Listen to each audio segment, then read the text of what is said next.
My name is Engineer Professor Chinenye Anyadike. I'm leading this project under Association of Professional Women Engineers of Nigeria, APWEM, and my partners are Educare from the private sector. Then I have researchers from the University of Nigeria, Nsukka. And our project is titled Using Artificial Intelligence to Enhance the Production, Management and Marketing of Nsukka yellow pepper.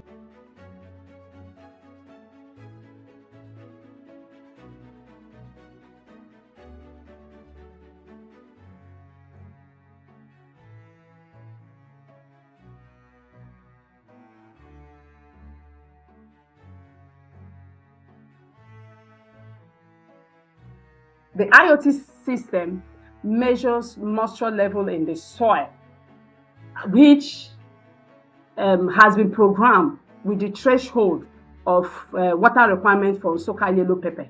So with that, the farmers also were integrated in doing this. They were involved in setting up the sensors in the field. We have a central farm where we will bring in the farmers and they participate in what we are doing. So the sensor senses the moisture level, the nutrients. The nutrients will focus on nitrogen, phosphorus, and potassium, which is required for production of Nsukka yellow pepper. So we focused on that. We also looked at some environmental thriving conditions like temperature, relative humidity. So these sensors were able to relate the parameters measured to the control unit, that's the IoE system, which processes it and sends to the cloud for decision taking. And it can also, it also has a memory where it stores, where you can also go to the farm and be able to get these measured parameters. The IoT we have is cloud-based, was cloud deployed. You can view the data from anywhere. Also, the SMS can also be used to get this data, have insight on the nutrient level in the farm, the moisture content of the farm, and also be able to operate the smart system remotely. Another one was the AI system. The farmers complain that due to climate change, there is increase in disease and pest attack. So working with these farmers and the researchers, we were able to develop a disease detection system that can, in real time, give the status of the health of these plants. That's the Nsukka yellow pepper plant. It can say whether it's healthy or unhealthy. And these were done based on our interactions and in our engagement and interactions with the farmers. Then I also mentioned about support from the extension services in Nigeria because of security challenges and the logistics involved. Most of these farmers don't have adequate access to extension service. So we also developed an e-extension app, a marketing app that can support these farmers, give them information and advisory services to enable them enhance their production.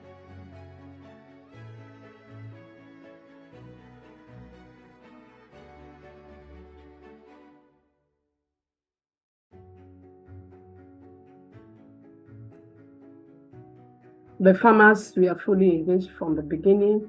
There were training. We didn't just set up the system, like I said. These systems were set up with them. Then we trained them on how to. You notice some of them have smartphones, and some also they don't have smartphones. That's why we brought that option of SMS.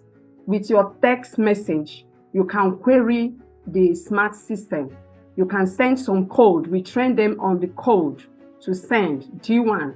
G1 will tell you what is the nutrients level in the field. With that, they will see the nutrient level, NPK in percentage.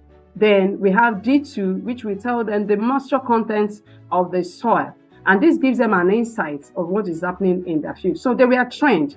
We taught them how to use some of these things. And we still have an upcoming workshop where we'll also do a detailed training of all the 3 components we have developed. But the irrigation system has been demonstrated to farmers. Like we have more than 60 women working in ALU, though we have about 25 of them as representatives that came to the farm, and we demonstrated the functionality of this system, how it can work with or without the internet.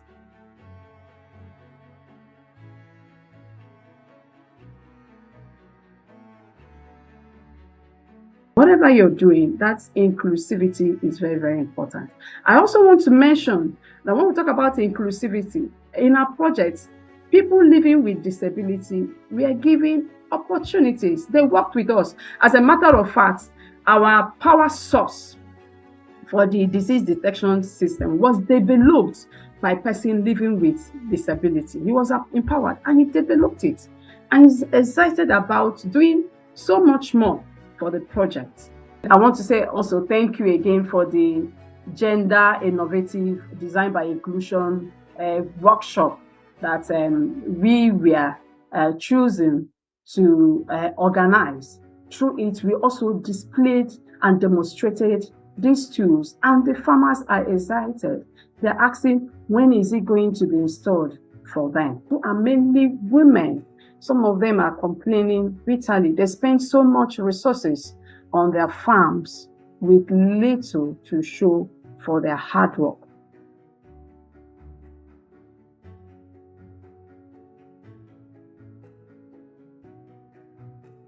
For scale up, we are looking at having these farms, having these smart systems in some of their individual farms. Because when after designing and developing with us, the farmers were excited about what they saw. They saw that through the smart irrigation system, drudgery is removed, which is an issue for them. Water resources are being maximized. The use of resources are being optimized and maximized. So they were really excited about this being established in their various farms. So on scale up, it will be good. We are looking at establishing this smart irrigation system in about 50 farms, which will serve as champion farms that will be used to train others, even communities around the choosing community, which is ASEAN.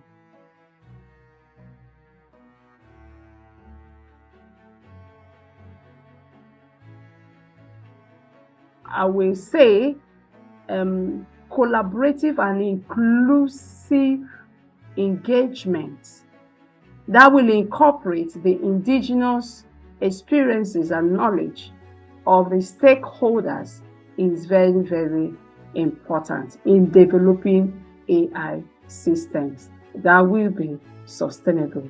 Because when you engage them, we have seen from engaging them from the onset, it fosters that sense of ownership. The central farm becomes their farm. They call.